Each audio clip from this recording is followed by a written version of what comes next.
So, hello and good afternoon, everyone. From today onwards, we will cover M. Lakshmikant. Okay, and if you are trying to prepare for the UPSC, yeah, are you preparing? If you are preparing for the UPSC, then of course you will aware with the importance of Lakshmikant. Okay, it is not only important in the perspective of UPSC, but also very useful for the State Public Service Commission as well. Okay, so from today onwards, we will try to cover Lakshmikant one by one, chapter wise. Okay, so let's begin from chapter number 1, that is historical background. Okay, so in this chapter what we are going to do, so we are going to cover the uh, how the basis of our constitutions, okay, emerge. Okay, so it is basically uh, the act and regulation which is passed by the British government to control the administrative political function of the East India Company in India. Okay, so we will use bilingual, both language Hindi and English, where it will feel necessary. Okay, so let's begin. तो सबसे पहले क्या होता है कि हम जानते हैं, हमने हिस्ट्री में भी पढ़ा है कि क्वीन एलिजाबेथ जो है 1600 में चार्टर इशू करती हैं कि और उस चार्टर के तहत ईस्ट इंडिया कंपनी बनती है जो कि इंडिया से ट्रेड करने के लिए आती है. ओके, एंड 1608 में स्टीफन हॉकिंस आता है, ठीक है, जहांगीर के कोर्ट में आता है, लेकिन जहांगीर उन्हें डिनाई कर देते हैं. ठीक है, रीज़न क्या था उसके पीछे? उसके पीछे था पोर्तुगीज़ जो थे उनका प्रेशर्स, अरब का प्रेशर था, तो इसी वजह से जहांगीर मना कर देता है. And after that in 1612, okay, फिर थॉमस बेस्ट आता है, तो वो पोर्तुगीज़ को बैटल ऑफ सोले में डिफीट करता है. ओके, उसके बाद जहांगीर खुश होके अंग्रेज़ों को परमिशन दे देता है, ठीक, कि भाई आप फैक्ट्री सेट कर सकते हो और आप यहाँ पे ट्रेड कर सकते हो. ठीक, तो यहाँ से शुरू होता है. ठीक, तो अब इस पार्ट को, इस चैप्टर को बेसिकली हम दो पार्ट में पहले डिवाइड करते हैं. ठीक, पहले तो कंपनी रूल देखते हैं, जिसमें कंपनी कैसे रूल करती है. 1773 से लेके 1858 तक कंपनी का कंट्रोल जो है वो इंडिया पर रहता है. ठीक, उसके बाद 1857 में जो रिवोल्ट होता है, उसके बाद क्राउन का रूल, ठीक है, on behalf of crown viceroy appoint होता है जो इंडिया को गवर्न करता है. ठीक, तो हम शुरू करते हैं कंपनी रूल से. So company rule is basically started from 1773 and 1858. Okay, so in this series regulating act of 1773, ठीक है. And why this act is important? Because it was the first step which is taken by the British government to control the affairs of East India Company. Okay, and the second importance is the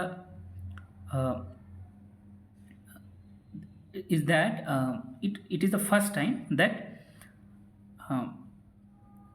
it was recognized the political and administrative function of the company. ठीक है, तो ये political and administrative function जो company के थे उनको recognise किया गया, मतलब कहीं ना कहीं एक डिफ्रेंशिएट किया गया दोनों के बीच में. ठीक, तीसरा जो इम्पोर्टेंस है इसका वो कि एक सेंट्रल एडमिनिस्ट्रेशन की शुरुआत होती है. अभी तक क्या था कि जो एडमिनिस्ट्रेशन था ना वो अलग अलग गवर्नर्स के अंदर डिवाइड था, अलग अलग रीजन में, जैसे बॉम्बे हो गया, मद्रास हो गया, कलकत्ता हो गया, तो इसके सेपरेट गवर्नर होते थे. ठीक है, जो अपना इंडिपेंडेंटली अपने एरिया में रूल करते थे. ओके, सो इस एक्ट के आने के बाद एक सेंट्रल एडमिनिस्ट्रेशन की शुरुआत होती है. ठीक, उसके बाद अब हम इसकी कुछ फीचर्स पढ़ते हैं. ठीक है, तो बेसिकली यहाँ पे क्या होता है कि जो बंगाल का गवर्नर होता है उसे गवर्नर जनरल ऑफ बंगाल बोल दिया जाता है. ठीक है, तो ये कहीं ना कहीं कंट्रोल करने लगता है जो अदर्स प्रोविंस से होते, जैसे गवर्नर प्रोविंस से थे, जैसे बंगाल और मद्रास हो गए, तो उस पर इसका कंट्रोल आ जाता है। ठीक, और पहला जो फर्स्ट गवर्नर जनरल बंगाल था वो कौन था? वॉरेन हेस्टिंग था। ठीक है, तो आपको इसे ध्यान रखना है क्योंकि बहुत सारे एग्जाम्स में पूछे भी गए हैं। ठीक, और जो बॉम्बे और मद्रास के गवर्नर थे ना, वो अब सबॉर्डिनेट हो गए थे। किसके सबॉर्डिनेट हो गए थे? गवर्नर जनरल ऑफ बंगाल के सबॉर्डिनेट हो गए थे। ठीक है, इसी एक्ट के अंदर एक सुप्रीम कोर्ट कलकत्ता में, ठीक है, इस्टेब्लिश होता है इन 1774। एलिजा एमपी इसके जो हैं फर्स्ट चीफ जस्टिस थे। ठीक है, और 3 जजेस, एक चीफ जस्टिस एंड 3 जजेस का ये सुप्रीम कोर्ट कलकत्ता में इस्टेब्लिश होता है 1774 में। ठीक, इस एक्ट ने क्या किया? जो प्राइवेट ट्रेड था ना उसको प्रोहिबिट किया। अभी क्या होता था कि जो कंपनी थी वो तो ट्रेड करती थी, लेकिन जो कंपनी के एम्प्लॉयज़ थे ना वो भी अपना प्रॉफिट के लिए, जैसे कि हम जानते हैं ना कि इन लोग को बहुत हाई प्रॉफिट होता था इंडिया से ट्रेड के बाद। ठीक, तो अब क्या होने लगा था कि जो इसके प्राइवेट एम्प्लॉय थे ना, जो कंपनी के एम्प्लॉय थे, वो खुद का प्राइवेट ट्रेड भी करने लगे थे। ठीक, और ये एक दस्तक टाइप का इशू करते थे। ठीक है, तो ये जिसके हाथ में वो दस्तक होता था वो फ्रीली ड्यूटी फ्री ट्रेड करता था। तो अब क्या कंपनी क्या करती थी ना कि ये दस्तक जो है वो दूसरे लोगों को भी जैसे कुछ ब्राइब लेके ये दस्तक इशू कर देते। दस्तक कहाँ से शुरू हुआ? तो दस्तक फारूक सियार हमने पढ़ा था, फरमान जारी करता है ना 1717 के आसपास। ठीक है, तो वो फरमान जारी करता है, उसके बाद ये जो कंपनी जो है वो फ्री में ट्रेड कर सकती है, कॉइन मिंट कर सकती है, अपना जो इनके जो ब्रिटिश प्रोविंस थे उस टाइम, तो वो कॉइन भी इशू कर सकती है। ठीक है, तो ऐसा था। उसके बाद इस सीरीज में नेक्स्ट जो था वो अमेंडिंग एक्ट 1781 था। अब इस एक्ट का क्या इंपॉर्टेंस है? तो जो 1773 का जो एक्ट हुआ था ना उसमें कुछ लूप होल थे, तो उस लूप होल को मिटाने के लिए ये अमेंडिंग एक्ट ऑफ 1781 आया था। ठीक, so basically the objective of this act to overcome the defect which is present under the regulating act of 1773। ठीक, इसे एक्ट ऑफ सेटलमेंट भी बोला जाता है। ठीक है, अब इसके फीचर क्या थे?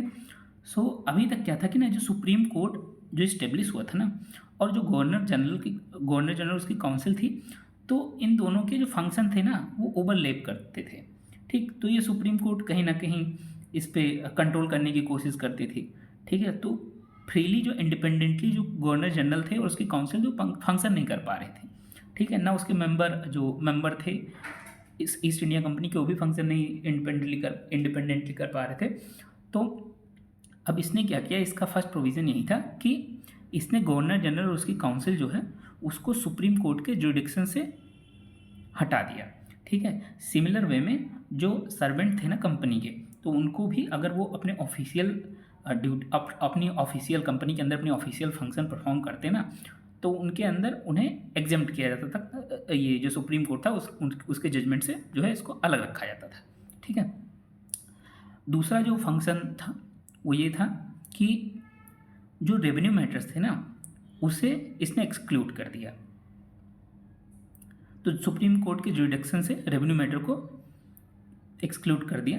ठीक है, उसके बाद तीसरे फंक्शन की बात करें तो इसमें क्या किया गया कि जो सुप्रीम कोर्ट है ना उसके जुडिक्शन को जितने भी कलकत्ता में रहने वाले लोग थे, इनहेबिटेंट्स थे, ठीक है, उनके ऊपर बोला गया। ठीक है, कि आप उनके जो जुडिक्शन जो है आपका उन सारे कलकत्ता के जितने इनहेबिटेंट्स हैं उनके ऊपर आपका जुडिक्शन है।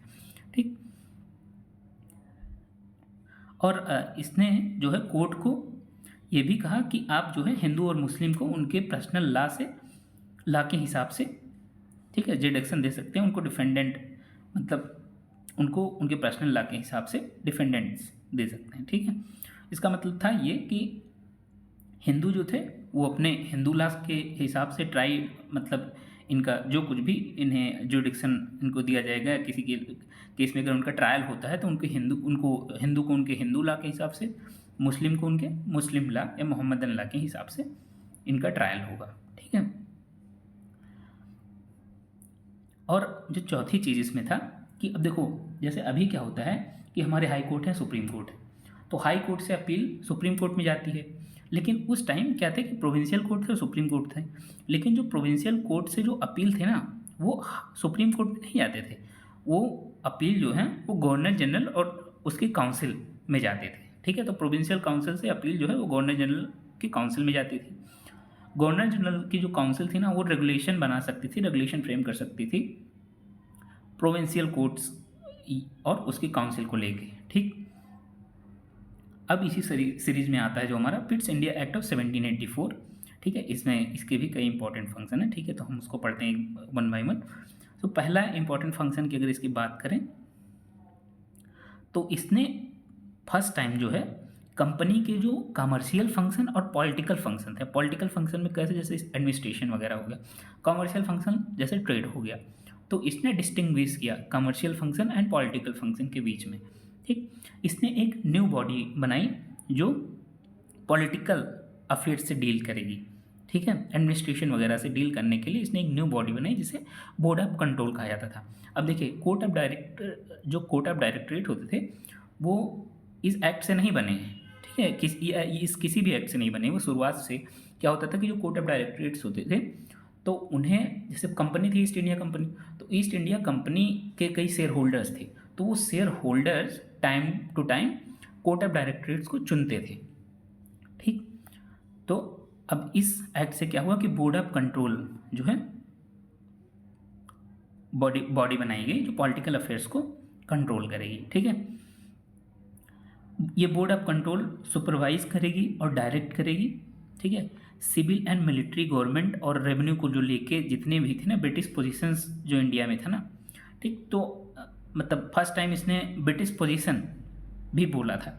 ठीक, जो कंपनी की टेरिटरी है ना इंडिया में उसे ब्रिटिश पोजीशन इसी एक्ट ने बोला था। ठीक, तो बोर्ड ऑफ कंट्रोल सुपरवाइज करेगा, डायरेक्ट करेगा कौन कौन सी चीज़ें, तो civil matters, military matters and revenue matters को लेके। ठीक, तो यही नीचे लिखा हुआ है कि British position of India, first time जो है कंपनी की टेरिटरी को British position of in India कहा गया। ठीक है, मतलब ये ब्रिटिश का पोजीशन है। ठीक है, ब्रिटिश इसका मालिक जो है ब्रिटिश गवर्नमेंट है, सिर्फ कंपनी जो है वो ब्रिटिश गवर्नमेंट के बिहाफ से इन टेरिटरी को कंट्रोल कर रही है। ठीक, अब इसी सीरीज में जो हमारा नेक्स्ट जो एक्ट आता है वो एक्ट ऑफ 1786 आता है। ठीक, अब 1786 में क्या होता है कि लॉर्ड कॉर्नवालिस आता है। ठीक है, as a new governor general of Bengal. ठीक, तो इसने दो डिमांड रखी थी। पहला इसका डिमांड क्या था कि इसको पावर दिया जाए कि ये जो इसकी जो काउंसिल है ना, गवर्नर जनरल की काउंसिल जो है उसको ओवरराइड कर सके, मतलब कहीं ना कहीं से वीटो चाहिए था कि काउंसिल के जो मेंबर हैं कुछ भी कहें चलेगी मेरी ही। ठीक, तो पहला ये था। दूसरा क्या था कि इसने कहा कि भैया हमें जो है कमांडर इन चीफ भी बनाओ। ठीक है, तो इसने क्या पहला किया कि इसको वीटो पावर चाहिए, दूसरा इसे कमांडर इन चीफ की भी पोस्ट चाहिए। उसके बाद आता है चार्टर एक्ट ऑफ 1793। तो अब इसके अंदर क्या प्रोविजन थे कि देखो अभी जो ये था एक्ट ऑफ 1786, तो इसमें ओवर राइडिंग पावर जो वीटो पावर थी किसको थी, कॉर्नवालिस की थी, कॉर्नवालिस के पास थी। लेकिन चार्टर एक्ट ऑफ 1793 के अंदर ये जो वीटो पावर थी ना ये सिर्फ कॉर्नवालिस तक सीमित नहीं रखी गई। जितने भी फ्यूचर गवर्नर जनरल आएंगे या फिर जितने भी प्रेसिडेंसी इसके गवर्नर्स हैं तो उन सभी को ओवर राइडिंग पावर दे दी गई। ठीक है, तो कहीं ना कहीं इन सबके पास वीटो पावर आ गई कि वो चाहे तो अपने काउंसिल के डिसीजन को ओवर राइड कर सकते हैं। ठीक, इसके बाद दूसरा इसमें क्या हुआ कि जो गवर्नर जनरल था ना उसे ज़्यादा पावर दी गई, जिससे वो जो सबॉर्डिनेट प्रेसिडेंसी है बॉम्बे और मद्रास के उनके ऊपर और अच्छे से कंट्रोल कर पाए, मतलब सेंट्रलाइजेशन और बढ़ाने की बात की गई। ठीक, तीसरा इसमें क्या हुआ कि जो कंपनी की जो मोनोपोली थी ना, ट्रेड मोनोपोली जो कंपनी की थी इंडिया से, उसको 20 साल के लिए एक्सटेंड कर दिया गया। चौथी इसमें बात की गई कि जो कमांडर इन चीफ रहेगा वो गवर्नर जनरल के काउंसिल का मेंबर नहीं होगा। ठीक, जब तक कि उसे स्पेशली गवर्नर जनरल काउंसिल का मेंबर अपॉइंट नहीं किया जाता है। ठीक है, तो कमांडर इन चीफ जो है वो गवर्नर जनरल की काउंसिल का मेंबर नहीं रहेगा। ठीक है, unless until this commander in chief appointed as a member in governor general council. पांचवा फंक्शन अगर इसकी बात करें तो जो मेंबर्स थे ना बोर्ड ऑफ कंट्रोल के, ठीक है, और उसके स्टाफ, ठीक, तो क्या कहा गया कि इनको जो सैलरी मिलेगी ना, इन्हें सैलरी जो है इंडियन रेवेन्यू से मिलेगी। ऐसा नहीं कि ब्रिटिशर्स के ये हैं, अगर बोर्ड ऑफ कंट्रोल हैं तो उनको ब्रिटिश गवर्नमेंट सैलरी देगी, इन्हें इंडियन रेवेन्यू से ही सैलरी पे करनी पड़ेगी। ठीक है, तो देख रहे हैं ना यहाँ पे, मतलब ब्रेन ड्रेन नहीं बोलेंगे, ड्रेन ऑफ वेल्थ। ठीक है, तो ड्रेन ऑफ वेल्थ यहाँ पे आप देख सकते हैं कि ये इंडियन रेवेन्यू से अगर इनको पे होगा, ये पैसे कहाँ लेके जाएंगे, तो ये अपनी कंट्री में लेके जाएंगे। ठीक, तो आप जानते ही हैं आपकी, अगर पैसा अगर किसी कंट्री से निकलता है, ठीक है, तो उस जो देश की करेंसी है ना, उसके ऊपर काफ़ी बुरा असर होता है। ठीक, तो इसे ही हम ड्रेन ऑफ वेल्थ बोलते हैं। दादा भाई नौरोजी ने इस चीज़ को सबसे पहले उन्होंने इस चीज़ को दिखाया था। ठीक, उसके बाद इसी सीरीज़ में आता है हमारा चार्टर एक्ट ऑफ 1813। ठीक है, अब इसके इंपॉर्टेंस को देखते हैं। देखो, अभी तक इससे पहले देखो जो अभी यूरोप में डेवलपमेंट हो रहा था ना, उसका जो है काफ़ी इम्पैक्ट है इस चार्टर एक्ट जो 1813 है ना, तो उसके ऊपर काफ़ी एक्ट है। अब देखो, इस टाइम नेपोलियन था यूरोप में, तो उसने भाई तबाही मचा रखी थी चारों तरफ, तो उसने एक अपनी कॉन्टिनेंटल पॉलिसी लेके आई थी कि भैया देखो, अगर आप जो है ब्रिटिश के साथ ट्रेड करते हो, ठीक है, तो क्या होगा कि फ्रांस जो है उस चीज़ को एक्सेप्ट नहीं कर पा रहा था। उसने सबके ऊपर मना कर दिया था कि आप देखो ब्रिटिशर्स के साथ ट्रेड मत करो। ठीक, तो अब क्या होगा कि जो ब्रिटेन में जो कंपनी होंगी ना, वो सोचेंगे कि उनको कोई नया जगह मिले जहाँ से वो ट्रेड कर पाएँ, क्योंकि भाई देखो नेपोलियन ने तो ये कर दिया कि आप ट्रेड नहीं कर सकते, तो उनको भी कहीं ना कहीं जगह चाहिए। तो उन्होंने देखा कि भाई देखो ईस्ट इंडिया कंपनी है, उसको मोनोपोली इंडिया में है, तो अगर हमें भी इंडिया में ट्रेड करने की इजाज़त मिल जाए तो भाई सब कुछ अच्छा हो जाए। ठीक, तो अब इसमें क्या हुआ कि इसने जो ट्रेड मोनोपोली थी ना ईस्ट इंडिया कंपनी की, ठीक, उसको ख़त्म कर दिया। लेकिन जो ट्रेड एंड टी ट्रेड जो था चाइना के साथ में, उसके मोनोपोली को इसने बरकरार रखा। ठीक है, बाकी और जो मोनोपोली इंडिया में अदर चीज़ों की ट्रेड को लेके थी, उसको ख़त्म कर दिया। केवल मोनोपोली ईस्ट इंडिया कंपनी की किस में रह गई, तो trade in T and trade with China, CBC में रह गई। ठीक,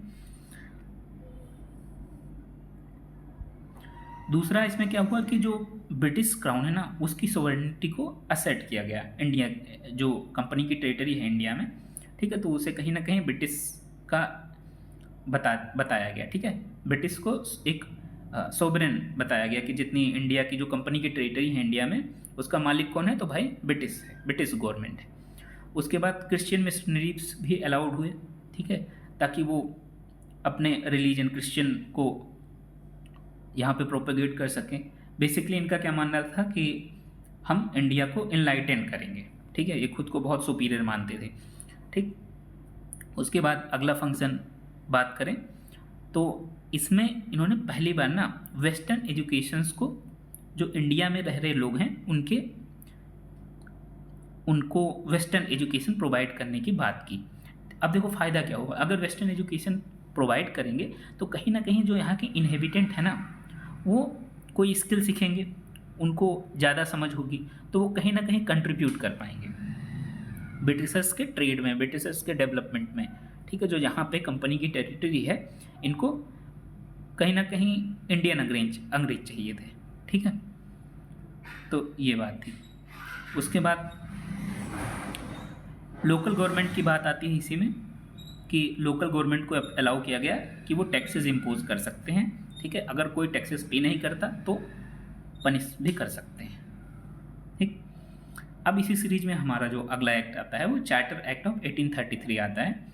ठीक है, अब देखो सेंट्रलाइजेशन और बढ़ रहा है इस टाइम। तो गवर्नर जनरल ऑफ बंगाल जो अभी तक था ना, देखो पहले क्या हुआ कि 1773 से गवर्नर ऑफ बंगाल को गवर्नर जनरल ऑफ बंगाल बना दिया गया। वारन हेस्टिंग पहला गवर्नर जनरल ऑफ बंगाल था। उसके बाद अब 1833 के एक्ट से क्या होगा कि जो गवर्नर जनरल ऑफ बंगाल था ना, उसको गवर्नर जनरल ऑफ इंडिया बना दिया गया।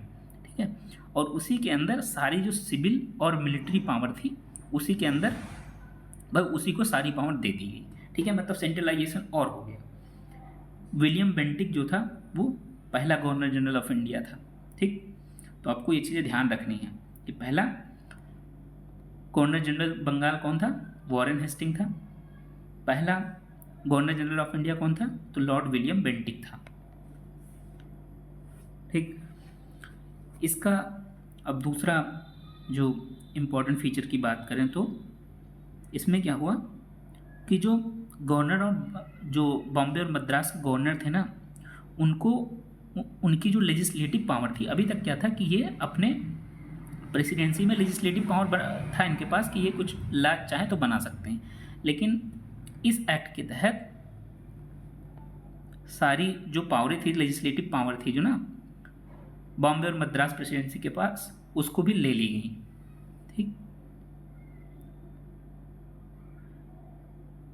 तो अब क्या हुआ कि जो गवर्नर जनरल ऑफ इंडिया था ना, उसके अंदर सारी लेजिस्लेटिव पावर, पूरे ब्रिटिश इंडिया की लेजिस्लेटिव पावर उसी को दे दी गई। अब इससे पहले एक और इम्पॉर्टेंट चीज़ जो आपको ध्यान रखनी है कि इससे पहले जितने भी एक्ट थे ना उन्हें रेगुलेशन बोला जाता था, क्योंकि ये कहीं ना कहीं रेगुलेट कर रहा था। जो ब्रिटिश गवर्नमेंट थी वो कंपनी के अफेयर्स को इंडिया में रेगुलेट कर रही थी।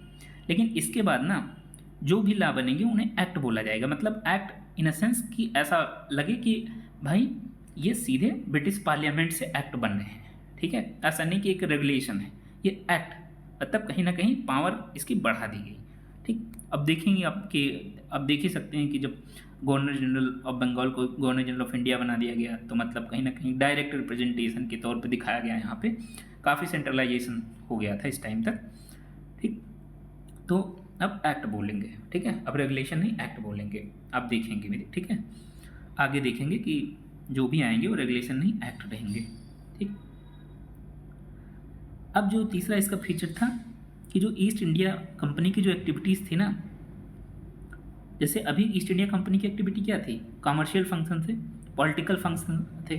Commercial function under the court of directorates थे, political function under the board of control थे, ठीक है। तो जो भी कमर्शियल फंक्शन थे ना उसको ख़त्म कर दिया गया।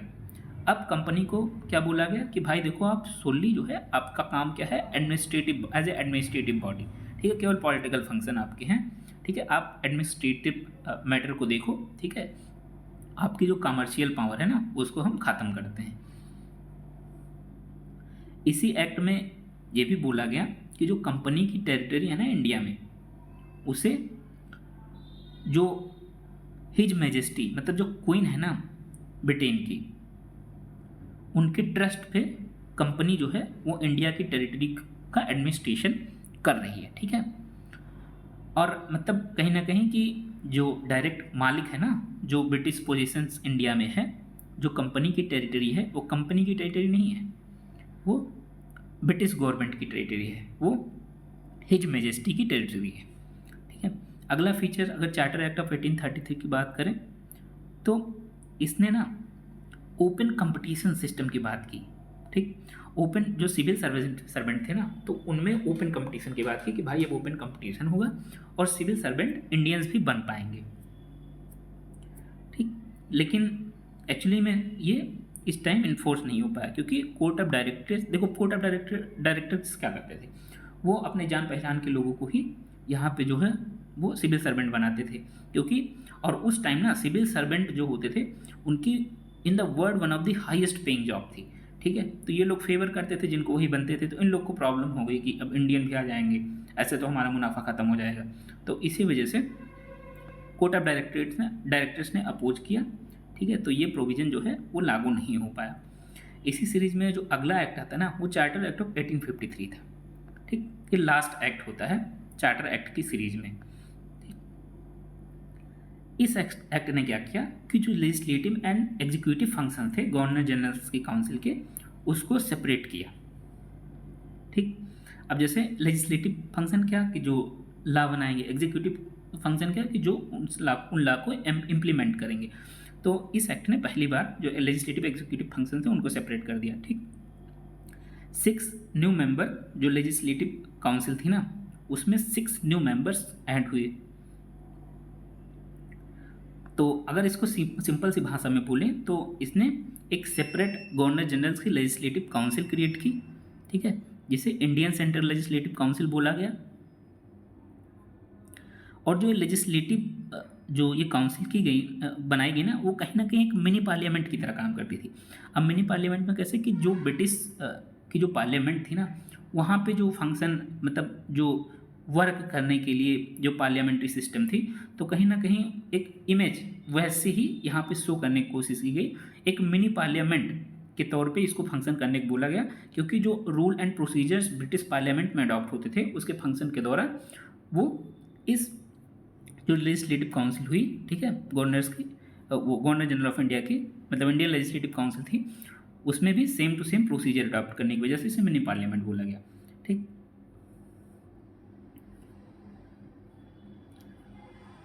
तो कहीं ना कहीं यहाँ पे रिकॉग्नाइज भी किया गया कि जो है लॉ मेकिंग एक स्पेशल फंक्शन है गवर्नमेंट का। ठीक, उसके बाद जो अगला फीचर था, अब देखो यहाँ पे ओपन कंपटीशन सिस्टम था ना, इसको कहीं ना कहीं इंट्रोड्यूस किया गया। ठीक है, जो सिविल सर्वेंट थे अभी तक, अब उनका ओपन कंपटीशन के थ्रू मतलब अब इंडियन भी कहीं ना कहीं इसमें पार्टिसिपेट कर पाएंगे। ठीक है, तो कोवेनेंटेड सिविल सर्विसेज, ठीक है, अब कोवेनेंटेड सिविल सर्विसेज क्या थी, तो आइए नीचे देखते हैं यहाँ पे कोवेनेंटेड सिविल सर्विस। हाँ, तो यहाँ पे दिया गया है। तो उस टाइम क्या होता था कि जो सिविल सर्विसेज जो कंपनी की थी उसको दो कैटेगरी में क्लासिफाई किया जाता है। एक कोविनेटेड सिविल सर्विसेज होती थी जिसे हायर सिविल सर्विसेज बोला जाता था, एक कोविनेटेड सिविल सर्विसेज होती थी जिसे लोअर सिविल सर्विसेज बोला जाता था। तो जो ये सेकेंड वाली थी लोअर सिविल सर्विसेज, उसे कंपनी के लॉ के द्वारा क्रिएट किया गया था। ठीक, तो इसीलिए इसको लोअर सर्विसेज बोला गया। अब आते हैं इसके अगले फंक्शन पे। हाँ, ठीक, तो जो इसका अगला फंक्शन ये है कि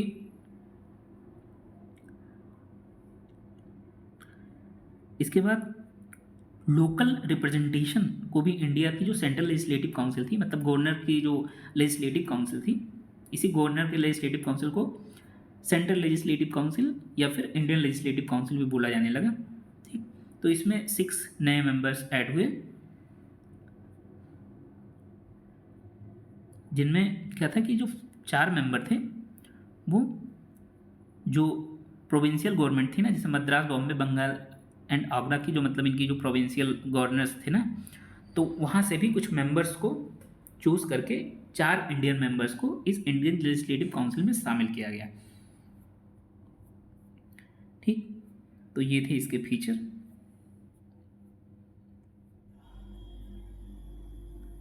ठीक है, तो अभी तक हम कंपनी के रूल तक पढ़ चुके हैं। इसके आगे आने वाले वीडियो में हम क्राउन रूल को भी पढ़ेंगे, जो कि 1858 से 1947 तक था। Okay, so thank you.